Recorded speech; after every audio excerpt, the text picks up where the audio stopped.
যাদের মেধা শক্তি কমে যাচ্ছে, স্মরণ শক্তি কমে যাচ্ছে, তিনটি কাজ করবেন, ইনশাআল্লাহ আল্লাহ রব্বুল আলামিন আপনার স্মরণ শক্তিকে বৃদ্ধি করে দিবেন।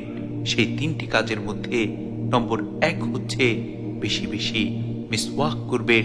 কেননা মিসওয়াকের মধ্যে আল্লাহ রব্বুল আলামিন এত বরকত দিয়েছেন, মিসওয়াকের এত ফজিলত যে যেই ব্যক্তি নিয়মিত মিসওয়াক করবে, মহান মালিক ওই ব্যক্তির স্মরণ শক্তি বৃদ্ধি করে দিবেন।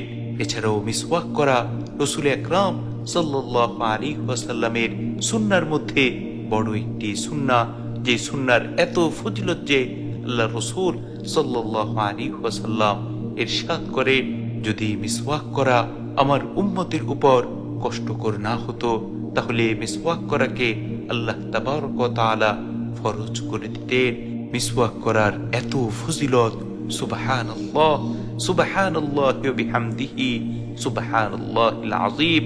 নম্বর 2 হচ্ছে মেধা শক্তি বৃদ্ধি করতে, স্মরণ শক্তি বৃদ্ধি করতে বেশি বেশি নফল রোজা রাখুন। কেননা যে ব্যক্তি বেশি বেশি নফল রোজা রাখে, মহান মালিক ওই ব্যক্তির স্মরণ শক্তি বৃদ্ধি করে দেন, তার মেধা শক্তি বৃদ্ধি করে দেন।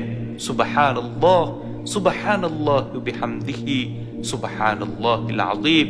নম্বর 3 হচ্ছে যাদের মেধা কমে যাচ্ছে, যাদের মনে হচ্ছে আমার স্মরণ শক্তি আগের তুলনায় কমে যাচ্ছে, তাদের উচিত হচ্ছে বেশি বেশি পবিত্র কুরআন তিলাওয়াত করা।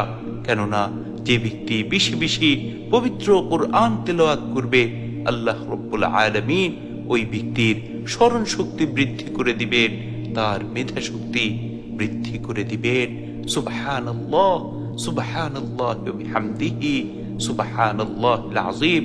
এজন্য আমাদের প্রত্যেকের উচিত হচ্ছে, যদি আমরা চাই আমাদের স্মরণ শক্তি বৃদ্ধি পাক, তাহলে অবশ্যই বেশি বেশি মিসওয়াক করা, নফল রোজা রাখা এবং পবিত্র কুরআনের তেলাওয়াত বেশি বেশি করা।